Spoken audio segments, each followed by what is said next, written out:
Kalau kuartal keduanya sendiri sih saya melihat kelihatannya proyeksi pemerintah akan sesuai target ya. Perkiraan saya antara 5 sampai 5,2%, mungkin akan lebih bias ke atas ya. Karena memang ada beberapa hal, ekspor kita relatif baik di kuartal 2 itu, year to date kita sudah 24,9 billion surplus. Ekspor kita juga record ya 141 billion year to date. Jadi sangat baik. Dan sampai akhir tahun pun saya memperkirakan masih relatif baik ya. Jadi untuk surplusnya itu mungkin kita akan capai sekitar 35 sampai 40 billion. Ya, jadi kurang lebih untuk ekspornya sendiri antara 265 sampai 270 billion ya untuk sepanjang tahun 2022. Memang untuk kuartal 3 perlu diwaspadai akan ada perlambatan harga komoditas ya.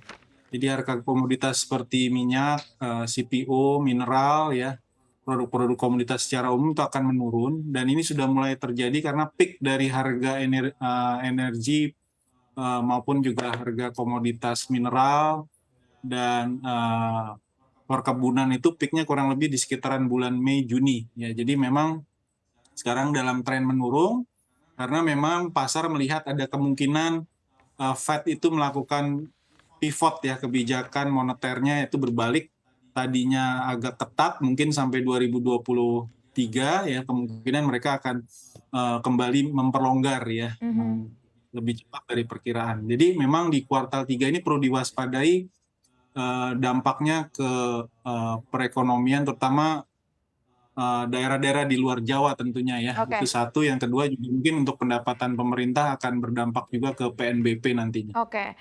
Saya ingin ke Mbak Maesaro. Mbak Maesaro, bagaimana melihat hal ini? Apakah di kuartal ketiga pertumbuhan ekonomi kita akan menurun atau Mbak juga memiliki pendapat lain terkait apa saja yang bisa diperhatikan di kuartal selanjutnya?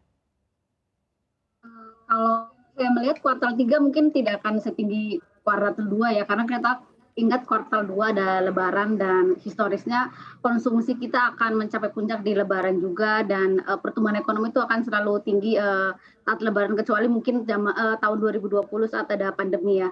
Dan inflasi dari tetap tinggi dan itu akan sangat berpengaruh, terutama mungkin kita ingat ada kenaikan BBM untuk subsidi dan listrik untuk kalangan menengah ke atas. Jadi mungkin untuk kalangan menengah atas kalau kita lihat di IKK Juni itu juga sudah mulai menahan konsumsi ya.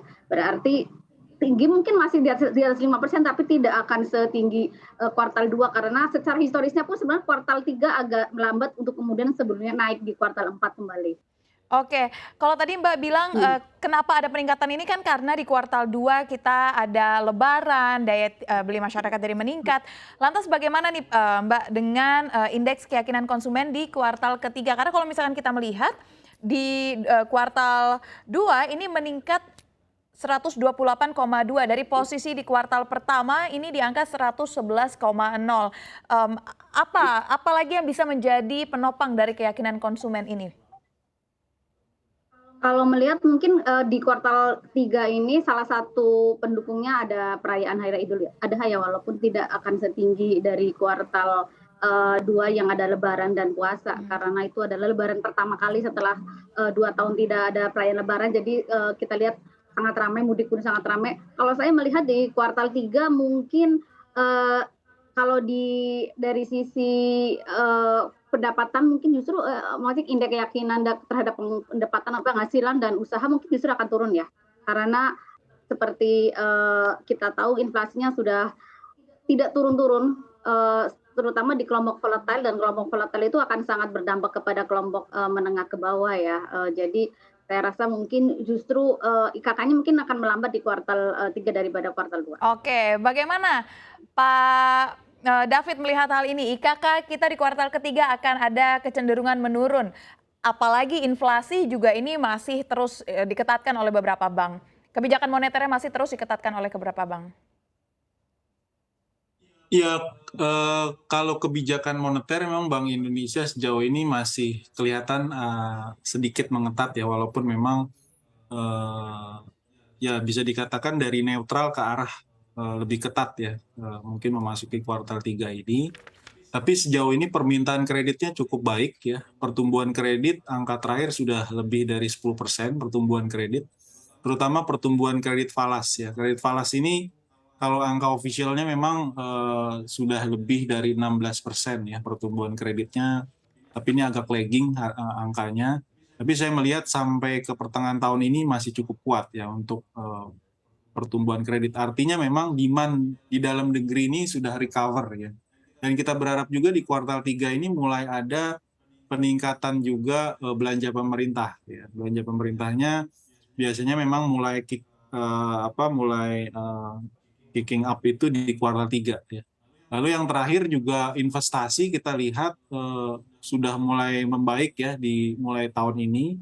Angka kuartal 2-nya kan PMA-nya tumbuh 39%, PMDN-nya 30%. Ya, jadi kurang lebih PMA dan PMDN di kuartal 2 itu sekitar 300 triliun. Dan ini kemungkinan masih akan berlanjut di kuartal 3. Jadi memang minat investasi juga setelah 2 tahun terakhir ini terhambat.